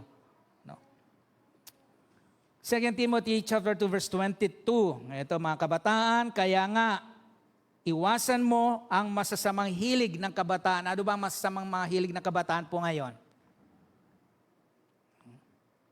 Yung mga masamang gawain. Marami ho yan sa ating paligid. Mga kabataan, kaya maging maingat ho. Kahit na kayo nakahalubilo sa inyong mga kaibigan, kaklase nga hindi mananampalataya, kailangan ho, sabi ko nga, ito palagi sinasabi, sa halip na kayo po ang ma-impluensyahan, sila ang impluensyahan ninyo. No? Sa paano paraan, ito nga ho, na makita sa inyo yung magandang sa pananalita, magandang pag-uugali. So, marami ho yung sa mga hilig ng kabataan. Lalo na ho yung mga bisyo. Ngayon makita ho ninyo, ang babata. Hindi nga naninigarilyo, nagbabape. Vape. Parang yung vape po ngayon, parang bumibili ka na lang ng candy sa tindahan eh. Ang bata ho. Sa mga hilig ng kabataan, marami ho. Sabi nga ba ng kasulatan, naalala ko tuloy, yung daw sa mga kasama na kasisira, na mabuting ugali. Kaya nga, tingnan din ho ninyo yung kung sino ang sinasamahan po ninyo, mga kabataan. So pwede naman kayong pagsamahan sila, pero wag kayong umayon doon sa kanilang masamang ginagawa. Huwag kayong patatangay doon sa kanilang mga ginagawang masama na makapagpapalayo sa inyo sa Diyos. So sa mga hilig ng kabataan, alam na ho ninyo yun, kayo na ho makakadiscern yun. So pagsikapan mong maging makatarungan, tapat at mapagmahal at mamuhay ka ng payapa kasama ng mga taong may malinis na puso at tumatawag sa Panginoon. Kaya mas maigi ang kasama ninyo yung kapwa na Kristiyano mananampalataya. So hindi naman ho na lalayuan natin, hindi sa layuan natin yung mga kaibigan ninyo hindi mananampalataya. Pwede pa rin ho. Kailangan andun yung pag-iingat ho ninyo. No? Kailangan sila ang madala sa Panginoon, hindi kayo ang mailayo sa Panginoon. No? Maliwanag ho yun. Then, saan ba? Next, sa mga manggagawa naman, sa mga nagtatrabaho, nakikipagtrabaho. Kailangan din ba yung kapag nakipagtrabaho ka, makita sa inyo yung pagiging namumuhay ka sa kabanalan? Naalala ko po nung andito pa yung yung Clark Air Base, yung mga kano. First time kong yun ang kaunahan kong trabaho. Nung in-interview ako, tinanong ko kung anong gagawin mo kapag nakita mo ang iyong kasama na may ginagawang mali o kumukuha ng gamit ng mga yung customer po kasi trabaho po namin sa yung mga pumapasok, lumalabas na mga Amerikano, kami ang nagde-deliver at nagbabalot ng mga gamit nila. Kaya pala gano'n ang tanong sa akin, totoo pala, nung actual na makita ko nagtatrabaho, abay, yung mga kasama ko, mailingat lang yung sundalong yung mga uniforme nila. Kuha, tago agad. No? Kaya pala yun, anong gagawin mo? Eh di sasabihin ko po sa kumpanya. Sabi ang ganon. Tapos tinutukso ako, tinutuya ng aking mga kasama. Gusto nila maging ganon din ako. Pero hindi ko kaya, hindi ko nagawa. Ganun pala ang kalakaran nila, no? Nagtatago sila ng mga gamit ng mga Amerikano pag hindi natingin yung Amerikano, no? So, mga manggagawa, sabi ho, mga alipin, sundin ninyo ang inyong mga Panginoon dito sa lupa ng buong galang. Ayan, takot at katapatan na parang si Kristo ang inyong pinaglilingkuran. Bilang nakipagtrabaho po, sumunod po tayo, sundin natin yung Panginoon o boss, manager dito sa lupa. Sabi ho doon, makita sa atin. Tulad ni di ba, sa Old Testament, si Joseph. Kita nyo. Diba, ginagawa niya ng maayos sa kanyang trabaho. Pinagkakatiwalaan siya ng kanyang amo. Kahit hindi siya nakikita. Hindi yung kapag hindi ka nakikita ng manager mo,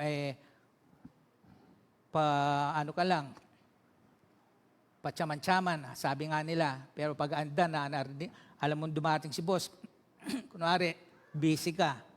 No? So, kailangan ho ganon, no? Mga manggagawa, sundin, maging tapat sa ating pong trabaho. Huwag ho mareklamo. Nung wala kang trabaho, nagre-reklamo ka, wala kang trabaho. Ngayon, meron ka ng trabaho, re-reklamo pa rin, ang hirap na trabaho, ang ginagawa ko. Ano ba? So, ganun din po daw sa Colossians chapter, binanggit din ho, chapter 3 verse 22 hanggang 23, ang sabi ho doon, may nakakakita man o wala, gawin ho ninyo yung trabaho ninyo. Maging matapat ho. Pumasok sa oras, lumabas sa oras. Ayan, ganun. Kasama ho yun. Then after noon sa mga manggagawa, ayon, sa mga Panginoon naman sa lupa, yung may-ari, mga boss. Meron din ho yan, sabi sa banal na kasulatan, 6:9 ng Ephesians, mga Panginoon, maging mabuti kayo, kayo sa inyong mga alipin, ibig sabihin mga trabahador, ganun, at huwag silang pagbantaan o sabi doon, pagmalupitan. Kasi mayroong mga ganun ho, sa mga lalo na dito sa ating masyadong naobserbahan lang ho namin to. Ang hirap mag-apply ho talaga dito. Mag-apply ang isang bagong graduate. Tatanungin ko may experience Bagong graduate nga Paano magkaka-experience yung bagong graduate kung hindi tatanggapin muna? Gusto lagi, mayroong experience. Hindi na lang nila inisip, nung sila ay mag-umpisa, meron ba silang experience sa trabaho nung sila ay mag-apply? Wala. Pero ganun po kaarte, sa totoo lang, dito sa atin kung mag-apply. Buti pa sa ibang bansa po, pwede ka mag-apply kahit nandito ka ho. Basta't alam mo yung trabaho mo, tatanggapin ka ho. Ito pa, minsan ang daming requirements ho dito. Mag-apply ka lang ng janitor. Ang daming hinihingi na requirements sa ibang bansa. Basta't alam mo yung trabaho mo, meron kang passport, tatanggapin ka. Kala mo napakalaki nga ang sahod dito. Pero hindi naman ho lahat. Yun ay yung mga company o mga manager may-ari na talagang hindi nga mananampalataya. Pero ito ho ay para sa mga mananampalataya. Pinapalahanan din po tayo bilang mga Kristo. Kasi ito naalala ko lang tuloy. May nag-share ho kasi sa akin. Kaya yun nga, hindi nangango siya nag-a-attend dahil natisod ho siya. Dati nag-a-attend siya, kinuha siyang trabahador. Ngayon sabi niya sa akin, alam mo kaya hindi na ako nagtuloy kasi itong boss ko, yan nga, Kristiyano, hindi maganda ang trato niya sa amin. Pero may pinapakain sa amin, panis na, sabi. Kita ho yun, imbes na nakapagpatuloy sana yung taong yaon, hindi na nagpatuloy. Pero dapat ho, hindi tayo ganon. sabi, pakitunguhan, maging mabuti, ano? Sa mga trabahador, ika nga, mga alipin. Mga Panginoon, maging mabuti kayo at makatarungan sa mga alipin. Ano yung ibig sa makatarungan? Sabi ko na ba ng kasulatan doon sa aklat ng Deuteronomy or Leviticus, kasi noon, arawan yung trabaho, bayad eh.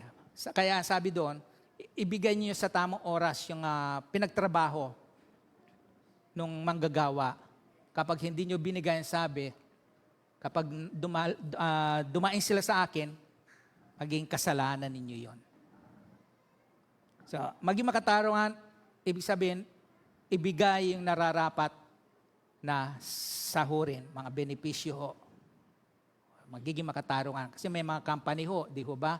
Minsan, madalas na yung mga nagsusumbong, no? Tinatanong, meron ba kayong ganito, SSS, Pag-ibig, PhilHealth, o ano pa man, wala ho. Minsan yung iba, kinakaltasan pala, hindi naman pala inuhulog. Kaya, ano sila, nasusumbong.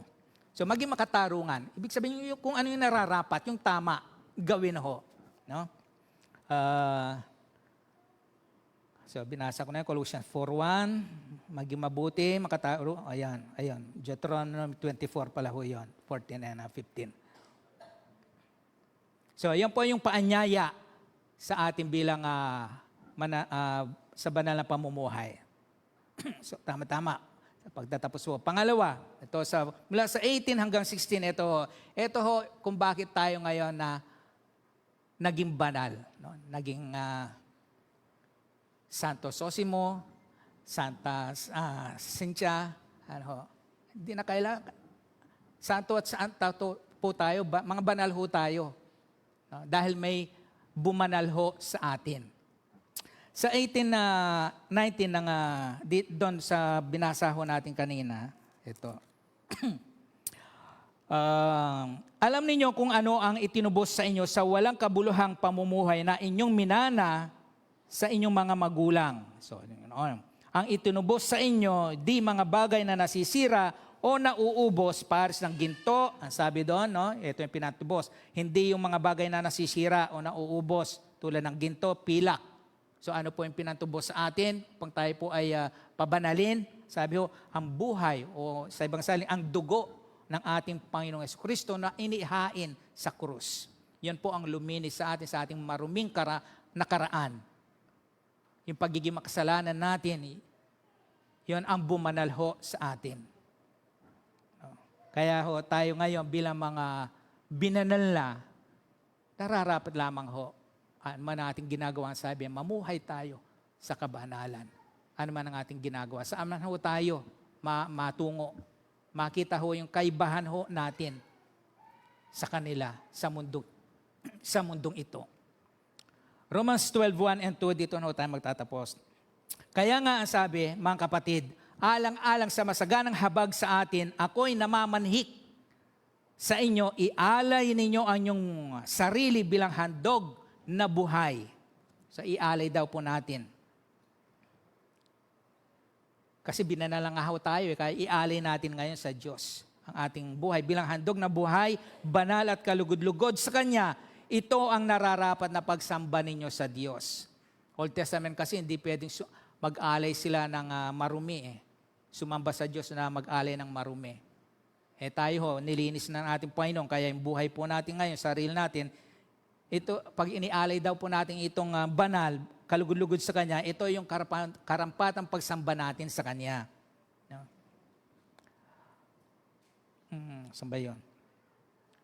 Ito ang karapat-dapat na pagsamba ninyo sa Diyos. Huwag na kayong umayon sa takbo ng mundong ito, mag-iba na kayo at magbago ng isip upang mabatid ninyo ang kalooban ng Diyos kung ano ang mabuti, nakalulugod sa Kanya at talagang ganap. At ang dapat makita sa atin ay ang bagong pagkatao na nilikhang kalarawan ng Diyos, kalarawan ng Kanyang katwiran at kabanalan. Ang sabi ho ng banal na kasulatan.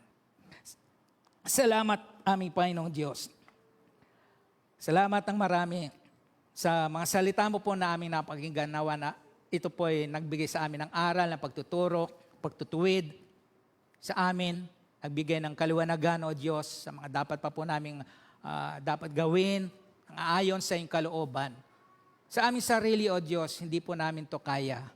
Kaya kami po ay dumudulog sa iyo, tumihingi ng tulong ng lakas mo upang kami po ay tulungan, Panginoong Diyos, na patuloy na makapamuhay na habang andito po kami sa sanlibutan ito, O Diyos, na pinaghaharian ng masama, ng kasamaan. Tulungan mo po kami na huwag mahawa ng kasamaan ng mundong ito. Bagkus, mag-iba po kami ng lakad, Panginoon. Huwag po kaming umayon sa mga nakikita namin takbo ng mundong ito. Maging maingat po kami, Panginoong Diyos. Bigyan po kami ng marunong kumilatis o kumilala ng mabuti at masama. At mapili po namin yung mabuti na dapat namin gawin. Salamat po, Panginoong Diyos, sa dugo ng aming Panginoong Kristo na siya pong luminis at nagpabanal po sa amin. Salamat po ng marami, Ama, at ang pag-ibig ng ating Diyos Ama, ang pagliligtas ng ating Panginoong Kristo at ang pakikpisa ng Banal Espiritu ay sumaatin po sa ating lahat ngayon at magpakailan-kailan pa man. Amen. So good morning po muli.